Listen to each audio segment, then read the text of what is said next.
What's up, everybody? We're back. I'm George Mossey. This is my co-host Heather C. 90 Day Fiance, Season 9, Episode 3. This is part 2 of the podcast. We have two more couples to talk about, and Kobe has made it to America all the way from Cameroon, and he's on his way back from the airport when Emily breaks the news to him that he will not be going to meet his son that day, which is kind of devastating, right? Because it's been almost 2 years. Well, it's been more than 2 years because she was pregnant for 9 months and the baby is 17 months old. And all that he's thinking about is meeting Coben and starting the bond with his son. And Emily feels like it's more important for them to spend one night together instead of going home and starting family life. So, look, I was thinking, parents who have kids, they are very busy and sometimes they don't find a lot of time to be alone with each other and to be intimate. But there are still people who've managed to have kids and then have kids after they had kids. So they're definitely having sex after the child is born. So do you think that she's being completely out of pocket and out of line? I feel like she should have at least brought him to meet his son, have dinner with him, eat with him, and then they could have gone off and spent the rest of the night together. Or do you feel like this is important to rekindle a relationship? Okay, that was a good question because that was the first thing I thought of. She has people to watch her son, so I didn't understand that either. Why couldn't they have went to the house, met the child, whatever, and then spent the night together at the hotel? Because at least he would have kind of gotten it out of his system where he met him, and he didn't have to have it sitting on his brain, and he could actually like concentrate on what's going on and stuff. And I don't know, like, I don't want to be rude, but I feel like it was kind of like selfish because she thought about her needs and like her wants over his and maybe like what he was thinking. Like, she's spent the last 17 months with her son and he, like you said, haven't seen him at all other than on FaceTime. So I know, how can he enjoy his night with her and concentrate and be intimate and all this other stuff when that's all he's thinking about? So I don't know. We don't live their lives, so we don't know why she didn't do it that order. But that was the same thing I was thinking too, that they should have just went to him first and then spent the night or the weekend or something. Like, why does she think that they're never going to have a getaway ever in life? Like, why is that a thing? There's so many questions. I don't know. Yeah, you're right. There's a lot of questions there because as of right now, she's not working, and obviously Kobe can't work. So they're going to have a lot of time, and she has her parents, and she has her sister, she has friends. There's so many people on her side as a system of support and to help her with Kobe. And so I, like you said, I don't know why she feels like there won't be another time to do this because there will obviously in a relationship there's always time if you make it. You have to dedicate time to be close, dedicate time to do things together, and I just feel like this was very devastating for Kobe. And I felt like he couldn't say no because he doesn't want to disappoint her. He just got here and he doesn't want to make her upset because if things do go sour between a father and the child's mother, sometimes the mother will withhold the child from the father until things are better. And he's already experienced that without doing anything wrong. So I do feel like she kind of got to take advantage of him in a sense because he was afraid to say no. You could tell that he wanted to say no, but he didn't want to say no because of what he thought might happen from that decision. Okay, so I want to talk about Belial and Shida because we did see him come clean. So before he came clean, let's go back, rewind. So let's go back. Shida had some remorse from how she handled the situation, and she apologized to him the next morning, which I thought was ridiculous. That was a perfect opportunity for Belial to say, look, before you apologize, I'm just going to come clean and tell you what happened. But instead, he accepts her apology and then even criticizes it a little bit and says, oh, well, you should have been a little more appreciative and you should have been a little more kind with your words. And I'm thinking, you can't criticize an apology that you didn't deserve in the first place. Like, she had no reason to apologize to you. You brought her here on a K-1 visa, which means she is unable to support herself. You are her system of support. Bringing her here and showing her that you can't even support yourself in a prank is not a way to build a strong, loving, trusting relationship. How can she trust someone who uses her feelings as a way to play a joke on her. Okay, so I guess I'm just going to continue to be the villain for 90 Day Fiance, but I don't agree with her at all. I'm not saying that I'm team him by any means whatsoever, but here's my intake on it. Let me at least explain myself. Okay, so in United States, there's different types of people. They live different types of life. They have different incomes. You know, you have people that are dirt poor, barely making it by, but they have enough to have a roof over their head, food in their stomach, in their refrigerator. They might not have money to do anything extra, like go to Disney World or anything, but their home is taken care of. Okay. So you said that she wasn't supposed to act the way she did because he brought her here and he could barely take care of himself. Now, what I saw was a house.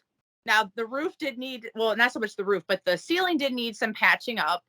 But I've seen worse houses before. Okay. There was a vehicle.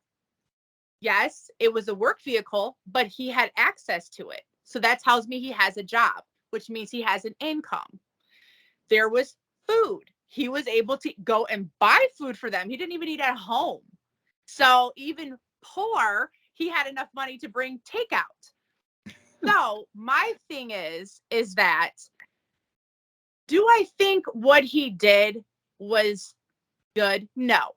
I think you need to be in a relationship with all honesty and put it out there. If you're rich, you're rich. You're broke, you're broke. Put it out there. If the person's going to love you, they're going to love you regardless. Apparently, he's seen this show in the past, or he got burned before, and that's why he thought he had to put her through the ringer.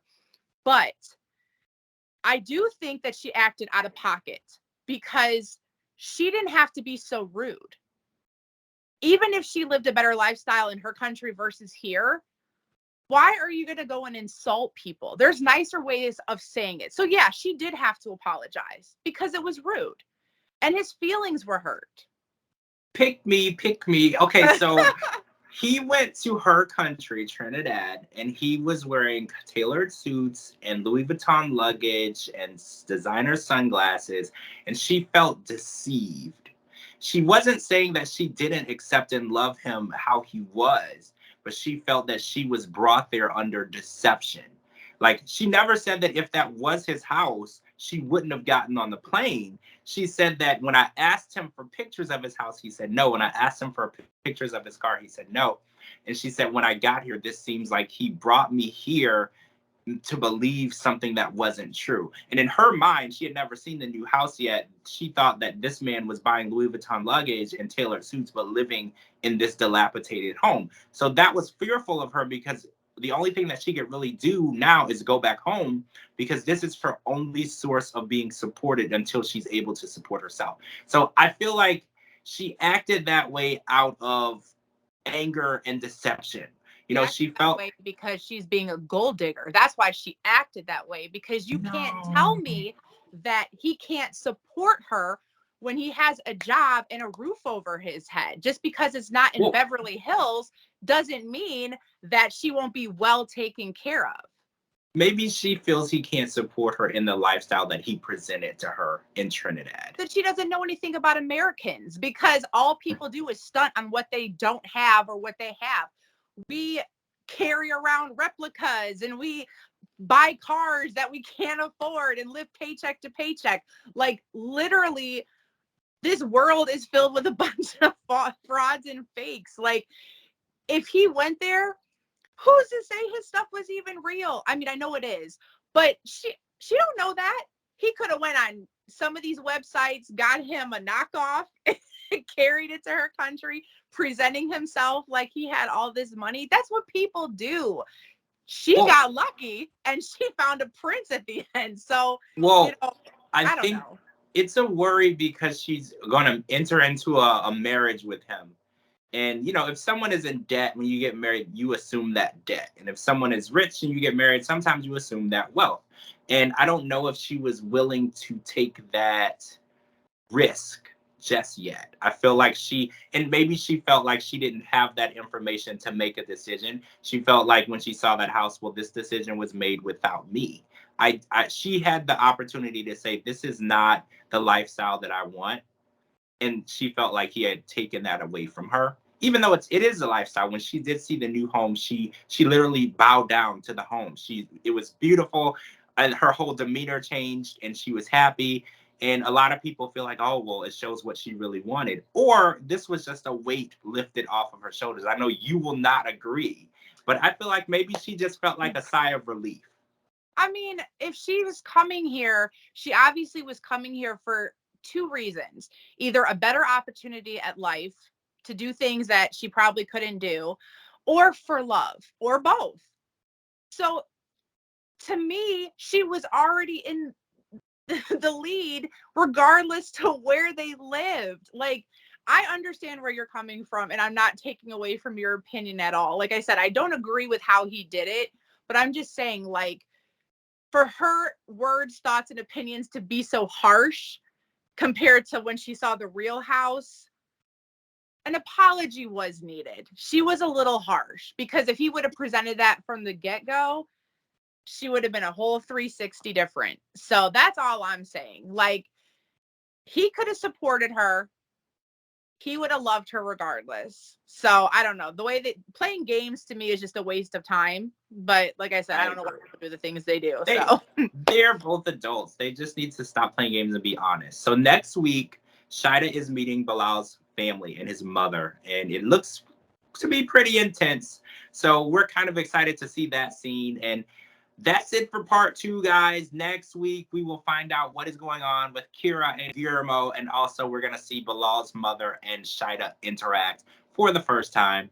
Thank you for joining us, guys. Make sure you're live tweeting with us every Sunday night. This season is only 3 episodes in, and it is pretty intense already. Yes. So, and don't come for me. Don't come for me. I'll put her ad on the screen just in case. All right, guys. Thank you for joining us. I'm George Mossey. This is my co-host, Heather C., and we will talk to you all really soon. Bye.